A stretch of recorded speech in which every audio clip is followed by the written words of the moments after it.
ګرانو لیدونکو اکثرا دغه پوښتنه ډیره زیاته مطرح کیږي چې د عباداتو او د معاملاتو ترمنځ په اسلامي شریعت کې توپیر څه دی. لوی او مهم توپیرونه د اسلام په سپیڅلي دین کې د عباداتو او د معاملاتو ترمنځ دا دي چې هیڅ ډول عبادت د الله تبارک وتعالی او د هغه د سپیڅلي پیغمبر حضرت محمد صلی الله علیه وسلم له حکم او امر نه پرته عبادت نه بلل کیږي او په هیڅ ډول هغه روا نه بلل کیږي. برعکس د دې معاملات ټول تر هغه وخته پورې حلال دي،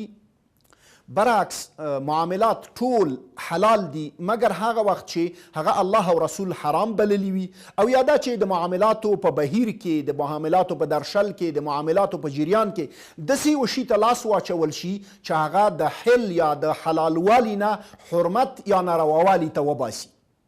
دومه مهمه مسله په دې کې دا ده چې په معاملاتو کې اکثرا موږ او تاسې صرف خپلې دنیوي اړتیاوې او ګټې ګورو، لکن برعکس په عباداتو کې زموږ او ستاسې نیت دا وي چې الله تبارک وتعالی ته نږدې شو، خدای رانه راضي شي او د قیامت په ورځ هغه څه راته راکړي چې دی د خپلو هغه بندګانو لپاره په وعده کړي او چمتو کړي دي چې له هغوی نه الله تبارک وتعالی راضي شوی دی.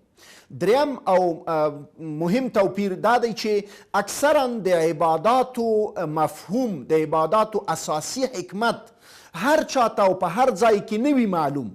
او دا ضروری نه ده چې دا باید هر چاته او په هر ځای کې معلوم شي. برعکس معاملات انسانان په معقولیت، ظاهري مالی او مادي ګټه باندې ترسره کوي، او اکثره وخت هغه په ظاهري ګټه او په معقولیت باندې ولاړ یو عمل وي. څلورمه مسله او اساسي مسله دا ده چې کوم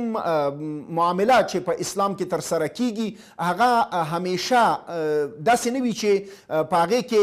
یو سړي ته دا نیت وي چې دغه معامله که چیرې ترسره کوم او نیت ونه لرم نو معامله بې ځایه ده. برعکس په عباداتو کې که چیرته یو سړی نیت ونه کړي، هیڅ عبادت د نیت نه پرته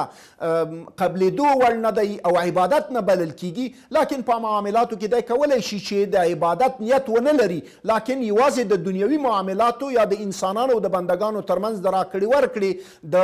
امتداد او د تسلسل نیت ولري، په دې ارتباط باندې کوم هیڅ فرق د ده په معامله باندې نه پرېوځي.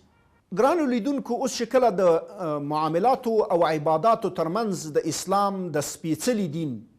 د شریعت په رڼا کې په دې وپوهېدو چې څه توپیر لري، ډیره مهمه دا ده چې د معاملاتو په ارتباط باندې مو خورا زیات ځیر وو، ځکه زموږ ستاسې معاملات زموږ ستاسې په دین کې تر 80 سلنې اوچت دي. نو که چیرې زموږ 80 سلنه د الله تبارک وتعالی د دین په خلاف ترسره شي،